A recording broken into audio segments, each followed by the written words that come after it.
Hello, everyone. You are listening to She Leads with Carly, and in this show, we talk to the absolute best, brightest, and yes, badass leaders. I'm your host, Carly Malatsky.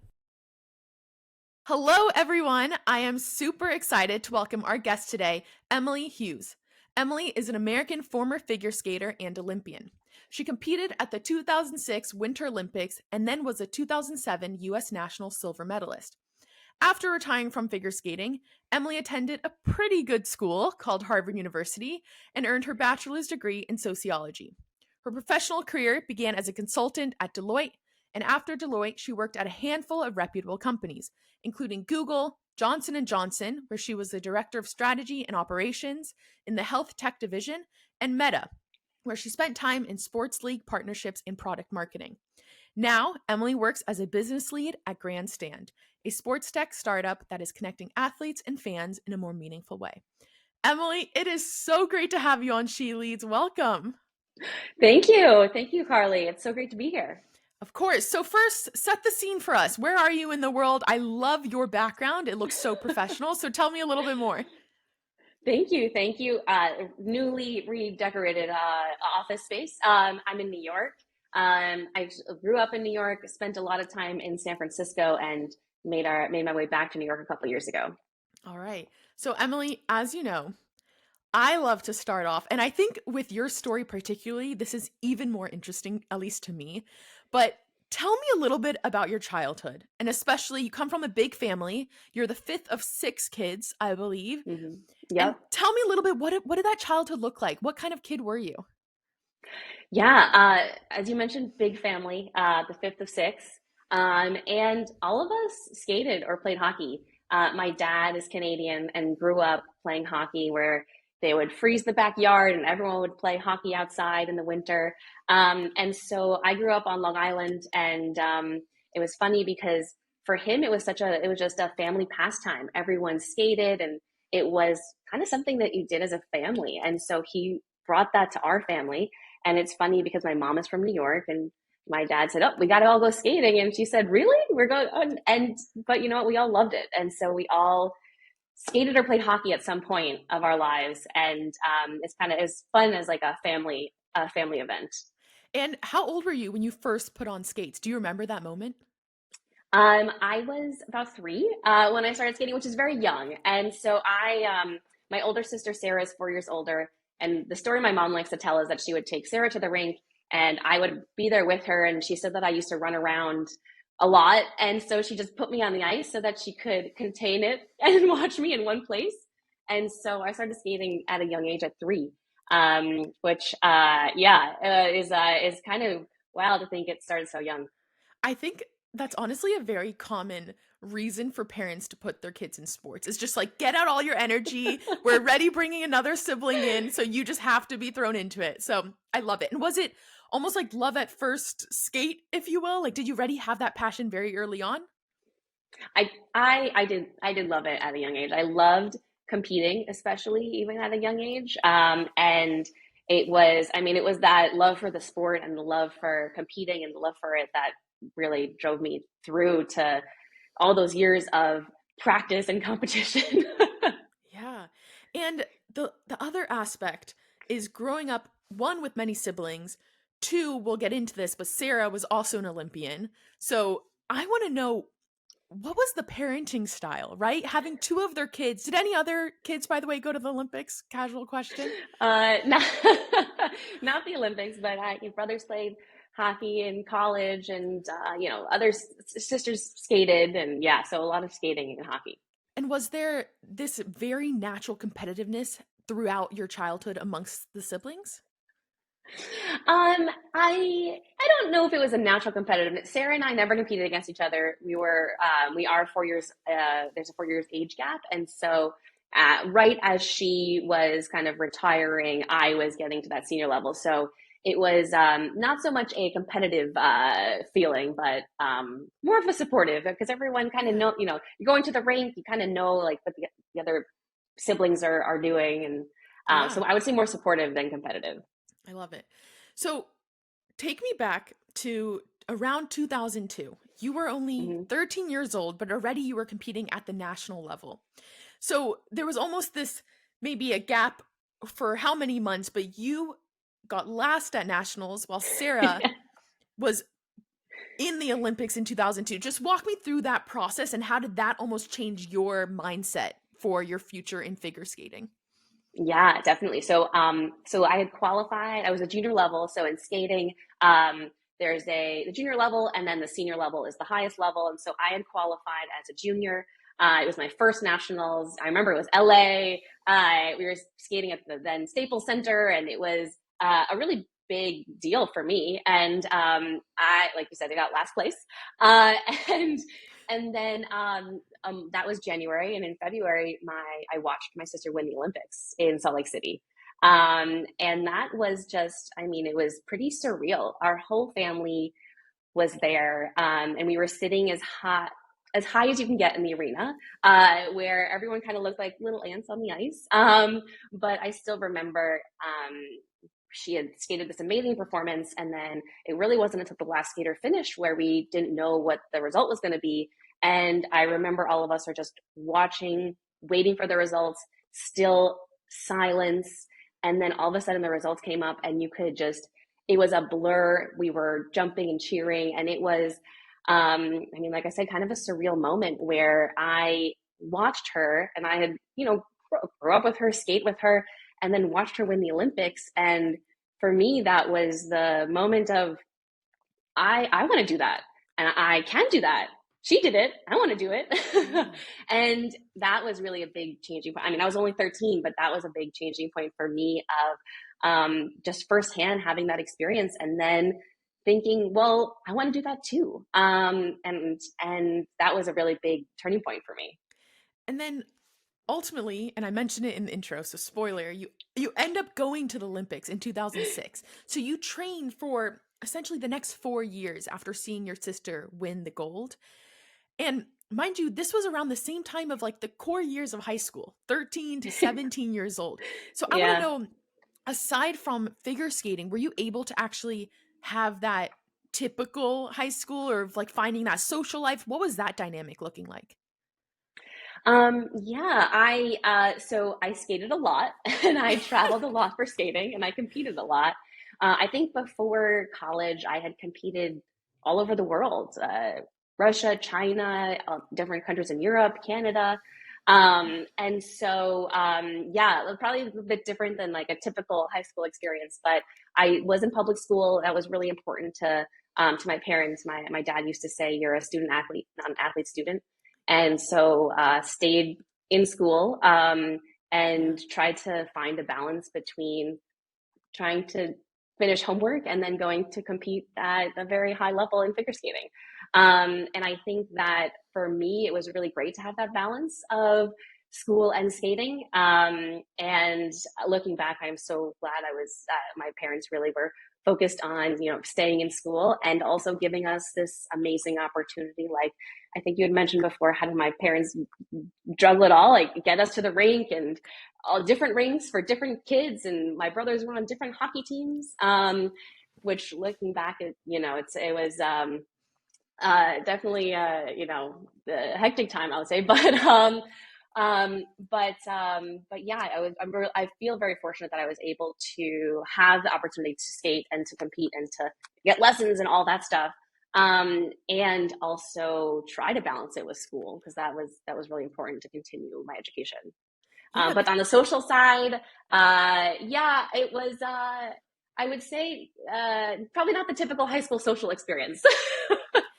Because also, I mean, like you said, you're traveling a ton, you're missing a lot of school days. How did you maintain that rigor academically to ultimately you end up going to Harvard, right? And it's an incredible, prestigious school. And how was that a when you think about it now, was that a hard balance to strike, or were you it was almost actually pretty natural to you? You were a good student naturally. Yeah, I mean, I wouldn't say it was easy, but it was something that I really wanted to do. Like, the school really worked with us with the schedule, but because we were putting the time and effort into our studies. And so it was had to keep up a good GPA and do well in school to continue to be able to do both. I always had like the big backpack and like going to the rink with all my books and traveling across wherever with all these textbooks, Yeah. and still remember like trying to do homework in the car. But I think that that is one thing, you know, as I look back at my career as an athlete, thinking about so many things that I did or learned or kind of were had experiences of really have translated beyond the ice, and that's definitely one of them around you know, just have trying to figure out a balance with the things you want to be doing. And at Yeah. that point, it was skating at a very high level and going to high school. Yeah. And I'm sure, and we'll talk about it, but that balance naturally comes in. You're a mom of a 1.5-year-old, like all throughout life, I feel like we're just met with different things we have to quote unquote balance. And I'm sure like those lessons that you learn probably trickle through. So, anyway, Emily, I want to talk about that moment where you find out that you're going to the Olympics. You fulfilled that dream of saying, you know what, I made it. What was that like? And walk me through that process. Yeah, so you probably we didn't talk about this before, so you probably don't know the whole process through this. But I when the team was named for the '06 Olympics, I was on an alternate. And so I wasn't on the team to begin with. And I was named to the world team, and the world championships were going to be in March, and the Olympics are in February. And so I was still training because I had this a big event. I had never been to a world championship. So for me, that was still a really big accomplishment to be able to be named to the world team. And it wasn't until the day after the opening ceremony that I got a call saying, would you like to represent the US at the Olympics? And I was at home on Long Island. And Was it this after the was, opening ceremony in the Olympics? Or yep, yeah, wow, okay. Oh my yeah, goodness. yeah. So it was, luckily the women's skating event is at the end of the Olympics. And so I had a few days to get back and get things together, and then fly over there post opening ceremony. Olympics already going on, and I had a couple days in Italy and then competed.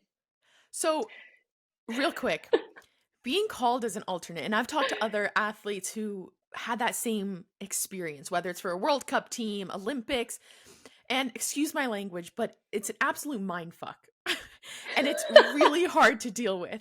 And so, because it's almost like you were so close, but you didn't get it. And then you also have to be kind of mentally ready to be called at any moment for in some cases. So what was that like for you? How did you deal with that first initial call? Yeah, it was. So I they don't in figure skating they don't send the alternate. So I was home. So I wasn't with the team. I wasn't out in Italy, and it was. I mean, I don't know a better way to say it than surreal. It was years of training and this ultimate dream slash goal, which dream which turned into a goal of wanting to be an Olympian and compete in the Olympics, and then to get a phone call while we're at dinner in my hometown, asking if I wanted to represent the U.S. at the Olympics was, yeah, it was just like nothing I ever could have imagined. And And then yeah, and then and then going over there and like skating on Olympic ice is, that was one of the moments where I kind of had to take a breath of, wow, I'm at the Olympics, which just, yeah, just surreal. And then you have to focus and say, all right, now I got to go compete.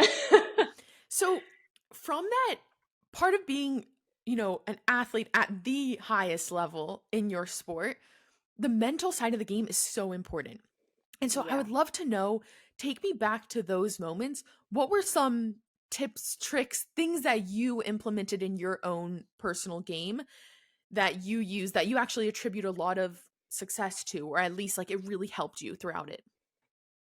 Yeah, and I mean, one thing that I really think back about is what my mindset was and what my mindset is. And so going back to when we were talking about 2002 when I got last place, the next year I got a second or third to last or something like that. So I didn't quite go up very far. And I remember meeting my parents outside the arena, and I think they were thinking of, oh, we're gonna have to console her. Like I didn't do that well, and I ran out of the arena screaming, I didn't get last place, And and so having that, I mean, that's just one example, but that mindset of, all right, I didn't get last place is really, I feel like, what helped me through times when things just don't go your way, which as an athlete is many, many times, or many obstacles you have to overcome. And so mindset and having that, being able to find that silver lining or just to kind of shift your mindset is huge. And even now, post competitive career, post athlete career, just in everyday life, having is there sometimes where you can shift your mindset and really change things? Yeah, I love that. And I think since 2006 to today, there've been a complete increase in the discourse, at least, of mental health for sports, whether it's sports psychologists, mental health coach, like whatever it may be. And I'm wondering, what was it like back then? Did you use other resources? Did you lean on your parents and their advice, or was it more of like an insular process for yourself? Yeah, that's a great question because I do, yeah, things have definitely changed a lot in every aspect of life since 2006. Even just thinking like social media wasn't a thing. Yeah. Instagram, I don't think existed. Facebook was just existing. YouTube kind of was very new. So um, a lot of things have changed since I competed.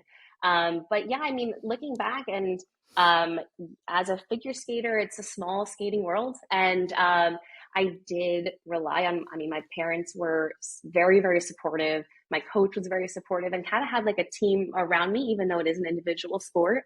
And then even like the competitors, in the moment you're competing, but you're competing against the same people over and over. And Yeah. so even at the time, my biggest competitor, I fast forward a few years, like I was at her wedding, she was at my wedding.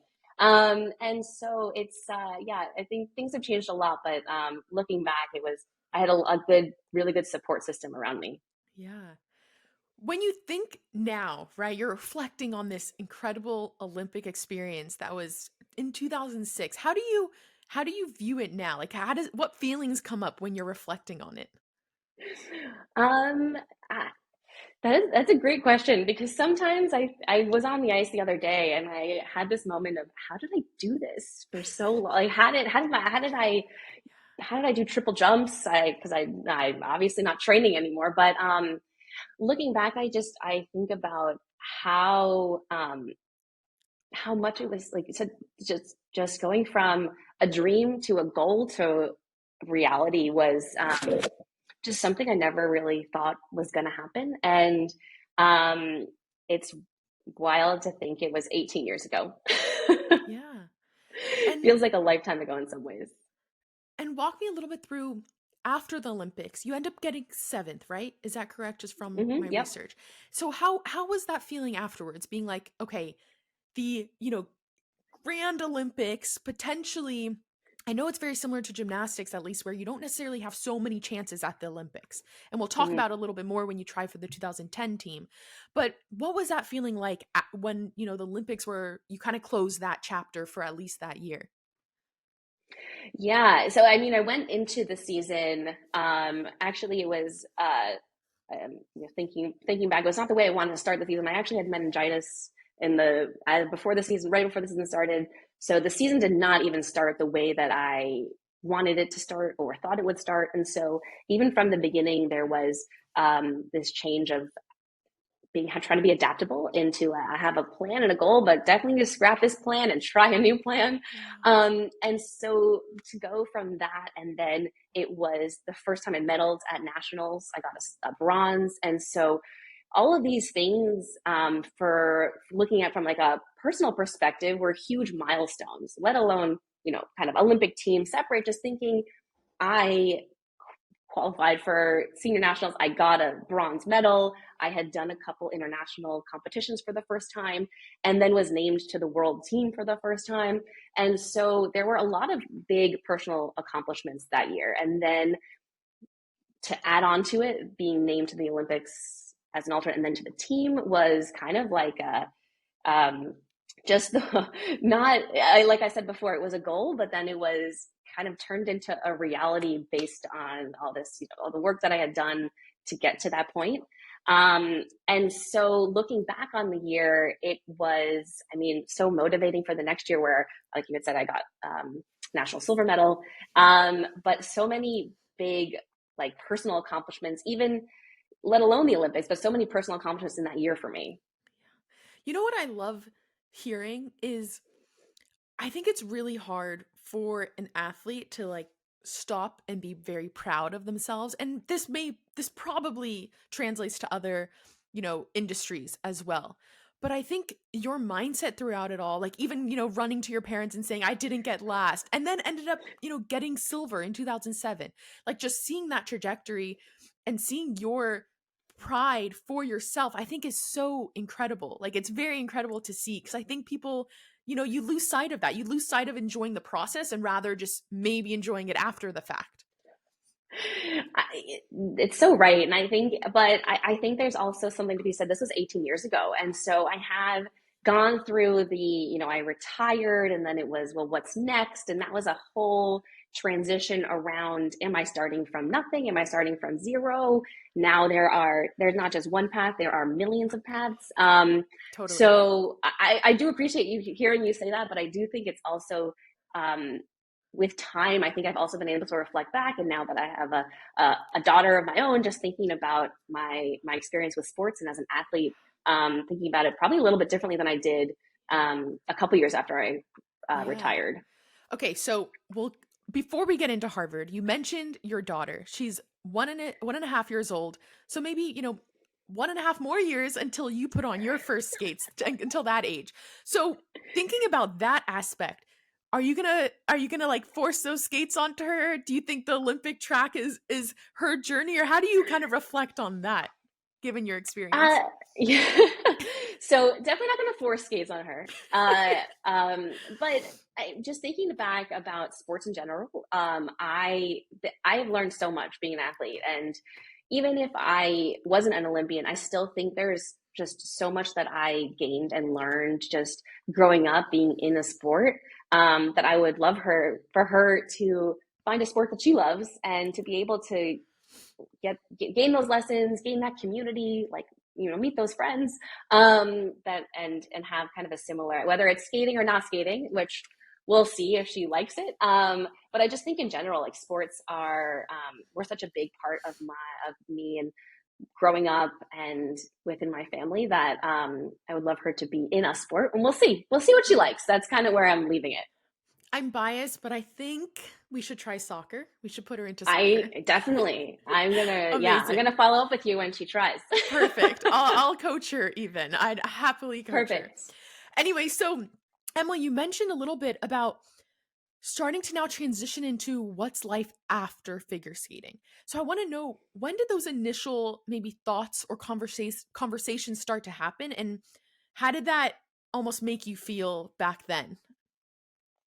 Yeah, it wasn't a, I wouldn't say there was a conscious of what is my life Okay. after skating. I think it was, I always had gone to school and skated and then went into college and was skating. And I came to a point where in college where I was getting injured and I, had to miss a national championships. And so decided that at that point was, I'm going to take some time off of college and then focus one more year on skating. And that was at the time such a big decision for me because I had never, not done both. And I had never really thought about taking time off of school. And looking back, I'm so glad I did because there were just so many things that, I think worked out for the right ways because I took time off. But Yeah. that was for the 2010 year, and I took off. It ended up being just one semester, but at that point, I knew this is the last season for me. Whatever happens here, I'm done with competing, which is, kind of a little bit of a weird mindset to be in going into a season, but also in retrospect was a way that I could kind of finish on my terms. And I wanted to have that one more year of, it was Olympic year. I want to try to make the Olympics and, finish my competitive career a little bit more on, I know going into it, this is my last year. Yeah. And so that at that point, what was kind of, I mean, I didn't make the team. And so that was on a Saturday, and then on Monday the spring semester started, and so I thought, you know what, I'm gonna go back to school. And by that, Tuesday or Wednesday, I was back in class, which was a really fast transition to going from the mindset of training, competing, trying to make the Olympics within a week to going to, okay, well, now I've retired and I'm back in school. But that was a big shift and a big transition. And it's been really interesting to talk to a lot of athletes around this kind of transition stage where there's a lot of ambiguity and there's a lot of unknown. And I think that a lot of athletes, every athlete has their own experience, their own story, but there's so much, there's like so many threads that are tied to all these athletes' experiences going from competing to retiring and what's next. Yeah. So I want to talk about this because, like you said, so many, I think most athletes deal with this in some capacity. And I personally had it, after Stanford, played soccer there for 4 years. And then, that was it. Like I closed that chapter and I was personally excited to, go into the workforce. But again, it's that transition. So walk me a little bit through your personal transition and if you ever had, the who am I, what is life beyond me and a figure skater? Yeah, walk me through that a bit. Oh, definitely. I mean, I went from I am a skater to, well, I was a skater, so what am I now? And it did take a really long time to kind of come back to I am a skater and skating is part of me. Skating is not just my identifier, but it's part of my identity. And took a long time to come to separate my only identifier and my only identity as a skater to all these other things that I have in my life and that I do. But yeah, I went back to school and it was junior year, and so a lot of my friends were applying to internships. And I remember one friend just saying, "Oh, just submit your resume," which I didn't really know what I wanted to do. There was a lot of I was coming back to school trying to figure out classes, and then I kind of took a second and thought, I don't have a resume. And then I thought, what do I put on a resume? And it did. I had some really nice friends sit with me and think through, well, how do I start to take my sports experience and actually put that on paper, and how do you translate well, I was, what, 17, 18 at the time? No, I was, sorry, I was 20, 21 at the time. And so how do you take those years of training, competing in front of thousands and millions of people, and then how do you put that on paper for some other career or some other job? And that is a really tough thing to do. And I did create a resume. And so then started to just think about, well, what's next? And it was a lot of searching of what could I do? What am I interested in? And there were definitely times of, well, am I starting from zero again? Or not again, but am I starting from zero? And it did take a long time too to realize, like, definitely not starting from zero. And there are so many things, just experiences that I've had that translate into beyond the rink, and then so many skills that I've learned that translate beyond the rink. And so it was a time of how do I shape that and think about and translate that into what I want to do next. Yeah.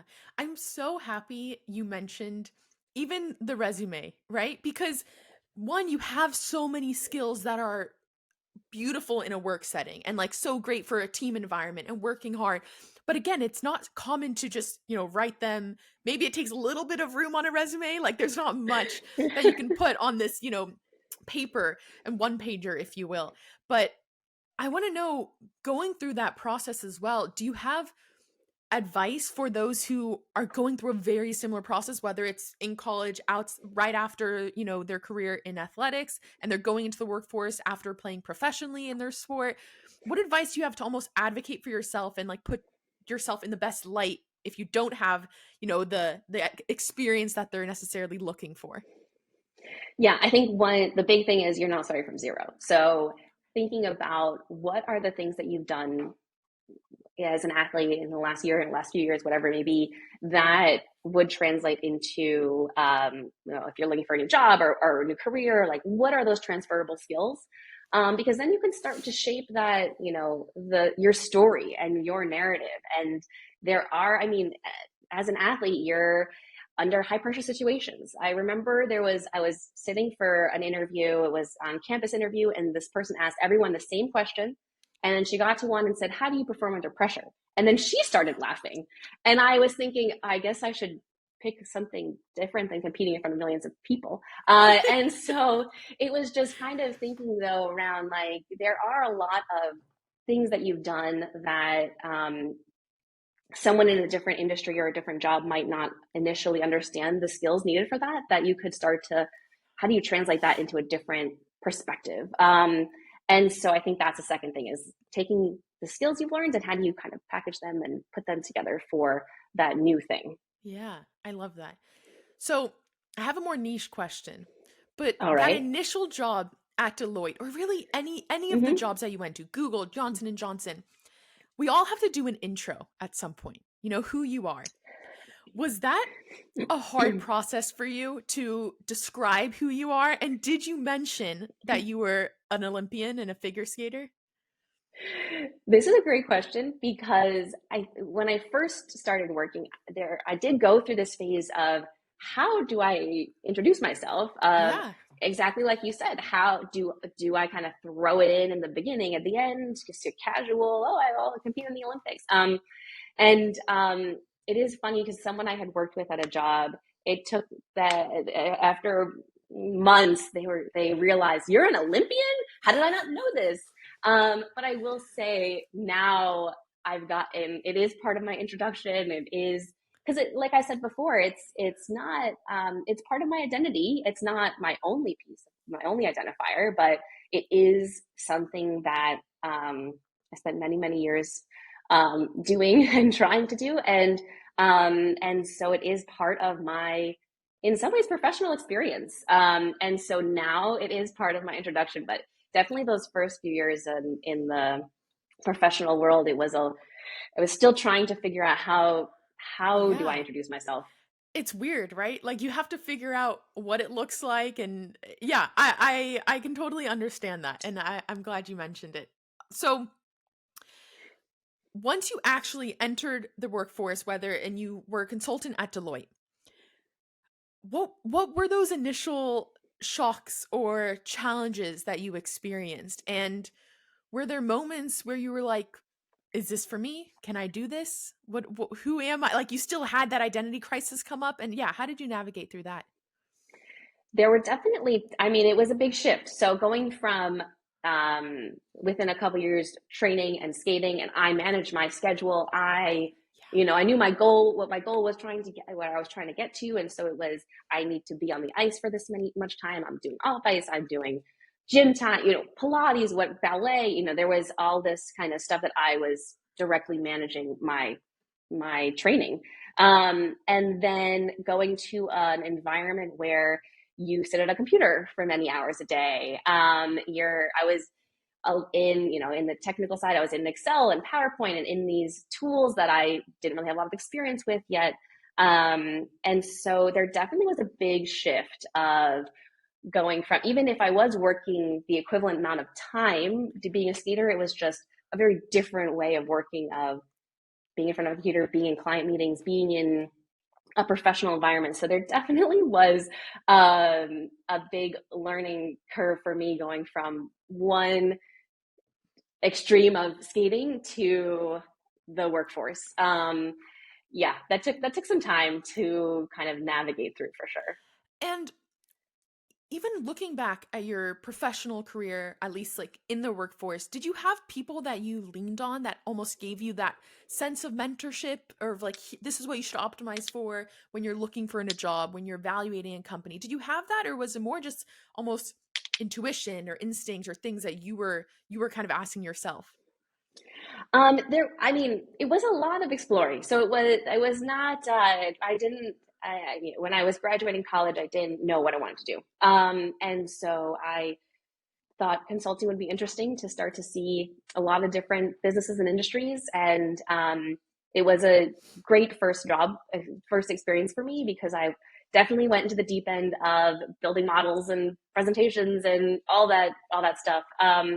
But I would say as my career has grown, I definitely have um, kind of looked more for or have a little bit more people to reach out to for questions or mentorship type of things. And but as a recent grad, I think that was not definitely not a skill that or a strength that I had. I would say where I had met a lot of people, but I wasn't really in a space or knew how to kind of translate that into a mentorship or an advising type of Yeah. relationship. And so as my career has grown and as I've worked over the last 10, 12 years, now have, quite a few folks that I now reach out to, whether it's for advice or for questions or, as they say, like building your team around you. And as an athlete, my team was my coach and my choreographer and my ballet teacher and my Pilates teacher. And now it's much more of all right, my team around me is my support team of, people in my life, but then also my team of advisors, which I don't Yeah. call them that, but in my mind, that's what they're doing. Yeah. And throughout that process as well, you've been leader, manager in business operations, strategy, product marketing, all these different roles. I'm wondering what skills, tangible skills, do you actually see transfer over from your time as a competitive athlete that actually really give you strength and positives going into a leadership role in tech? And tech at these, really well-known big companies too. Yeah, I think there is like two sides of this. I think there's one side of those like skills where it's, if you think about an athlete, your hard work, you're setting goals, you're overcoming obstacles, you're kind of doing a lot of the things that would translate into a working environment. But I think there's also this like more of experience side where, so like I said, from skating, learning how important your mindset is, learning about taking like accountability. So when I had mentioned around when I had this change, this, watching my sister win, thinking I want to do that. All right, now I'm gonna have to take accountability for my skating career. And so I think something like that is really translates into the workforce. Also, just like I'd mentioned before too, where I had meningitis going into the Olympic season, where I had a plan and a goal, and then it was gone. Had to have a new plan, and so something like that, where your plan, you can have a plan, and it's great to have a plan, but it's never going to go to plan. And so being able to shift and adapt has been huge too, off of the ice. Um, and then another piece I would say is uh, playing. I mean, I guess playing to win in a way, but that maybe that translates to working too. Yeah. But when I was skating, I'm also the world junior bronze medalist, and so that year was the year where they changed the judging system. And so I went into the competition with one program, and it didn't get the points that I thought it would, and so I changed the whole program 2 days later um, to be able to get the points that I thought I could get. And this was a program where I had practiced for 8 months before, every day, same program over and over. And then within 2 days, decided if I wanted to get a medal, I had to change it. Wow. And so I sat down with the list of what points everything was, what I thought I could do in the program, created this whole new program, and ended up getting a bronze medal. And so I think like things like that, where you have to be adaptable, you're overcoming obstacles, you're taking ownership and accountability. I think a lot of those things are maybe not hard skills, but things that you are experiencing that would translate into every aspect of your life. Yeah. And that's, by the way, a crazy story, right? Is having the results. There are moments where you just things aren't in your control, right? And you have to adapt to that. And Mm-hmm. you touched on a little bit, but how have you dealt with just confidence as a whole and self-confidence? And what have you done? What tips do you use to give yourself that confidence? And even more so, have there been moments in your professional career where your confidence is maybe, kind of at Yeah, at the yeah. ground, and how do you bring yourself out of that? That's a great question. Yeah, definitely. I mean, I like to think that everyone goes through this too, but there are definitely times when I'm, what's the right term? Imposter syndrome, like thinking about, am I the person that's really doing this or in this role or with this, whatever it may be.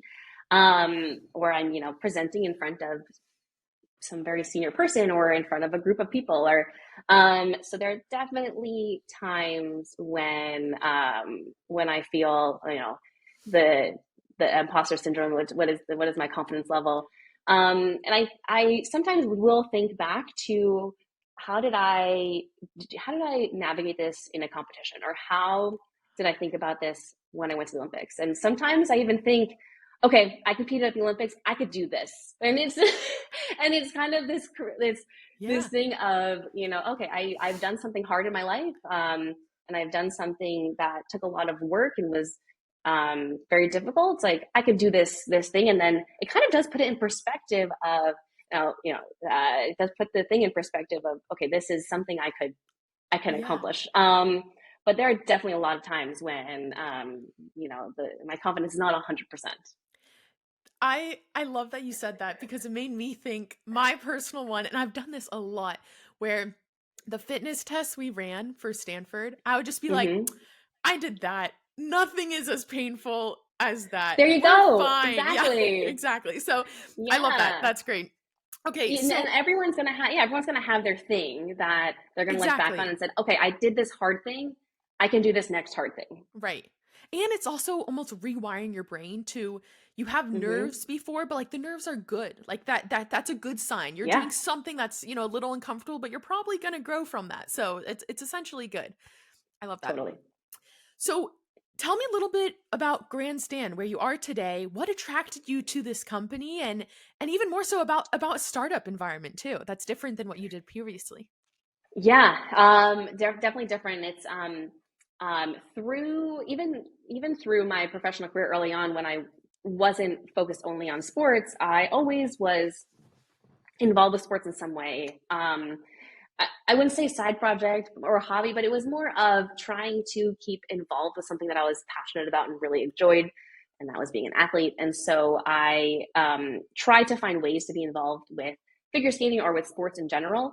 And so came to a point where I was kind of thinking, well, I should start to work in sports. And then I came to a point recently where I have done a lot with women's sports and women in sports, and so I'm excited about opportunities where I can help support athletes who haven't historically had a lot of economic opportunity to grow that and to have economic opportunity. And so with Grandstand, it's a startup, very new, but it's an interesting space where it's an opportunity for athletes to have a revenue stream. It's amazing as well because it's also this aspect where you leaving figure skating, or at least retiring, it didn't mean that you had to just close that box forever. Like there's a lot of the world of sports is only increasing, and there's a lot in it that you're able to still, take that passion of yours and implement it in a different capacity, in a different role. So I think that's so cool. And I think a lot of athletes can see that value where their passions are still coming through. That's great. Yeah, and I think that it took a little time for me, because when I stopped skating, I went a total 180, and I did not my professional career in consulting, and wasn't really involved with skating at all. I had done some work with Deloitte when they were sponsoring the Olympic Committee and the U.S. Olympic and Paralympic Committee, and so did a little bit of work there. And I did a year at the International Olympic Committee, which was really interesting to work in Switzerland. But majority of those first few years of my career were not focused on sports. And then yeah, like you said, I had so much passion I loved being an athlete, and I loved being in sports, and so kind of found my way back there. I love it. Emily, I'm so curious. How do you define success, and how has it changed for you over the past 15, 10 years? That's a really tough question, because as an athlete, your success, and like we've talked about before, like your identity is tied to being an athlete, and it's tied to your success. It's all just tied together. And so I think when I thought about success as an athlete, it was, can I medal at this competition or make the Olympic team or whatever it may be.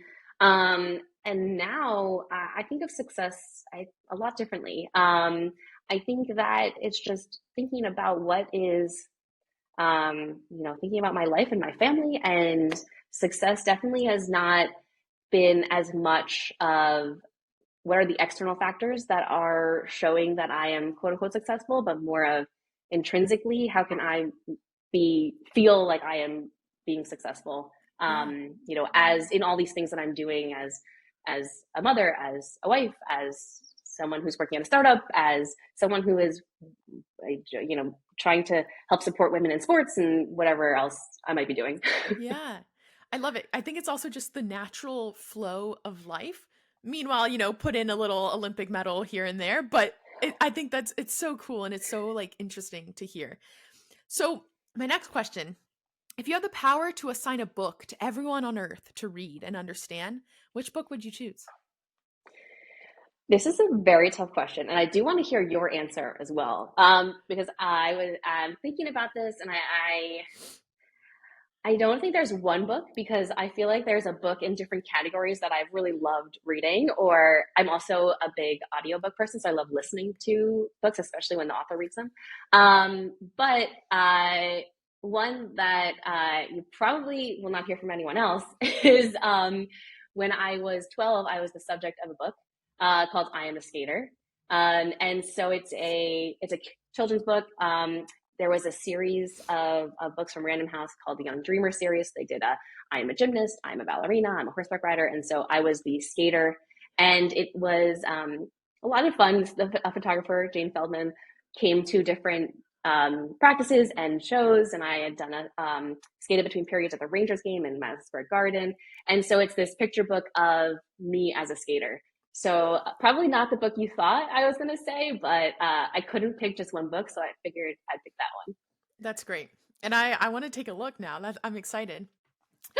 And my last question for you, Emily, is what craft are you spending a lifetime honing?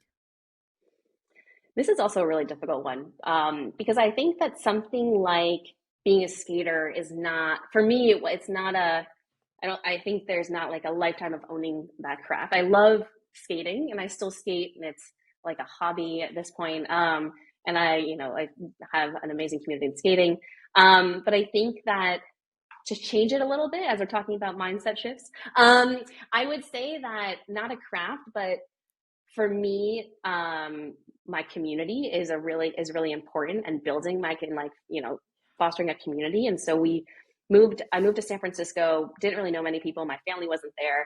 And we were there for almost 7 years, and felt like we really built this amazing community out there. And so now moving back to New York, just realizing as our lives change and we're moving and we're in different places, just thinking about my community. And it's not a craft, but it's something that I think is really important, especially, as they say, like it takes a village to raise a child.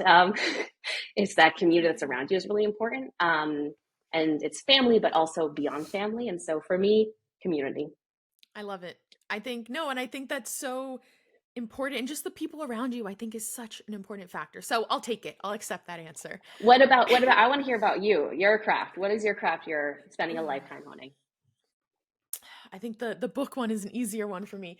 Let's Okay, see. the book. What is the book? What's the one, either? One thing I will say about the book though that also got me thinking is I read a book called Mind Gym, and it was something that really helped Oh, me from the mental side of sports, but it really is so applicable to outside. And I haven't read it in a while, and it brought me okay. back to that moment where I'm like, "Ooh, I need to go back and read Mind Gym." But right now I'm in my total like fictional era where I can suggest, Taylor Jenkins Reid and all these different incredible books, but I think I agree with you in that there's like so many different ones. But I love that. That's great. Well, Awesome. Emily, It's been such an honor having you on this podcast. I've loved talking to you, really, to hear your story from competing at the absolute highest level in your sport and then having that transition to where you are today. It's been incredible. So thank you. Thank you for coming on She Leads. Thank you. Thank you so much for having me. It's been great to chat.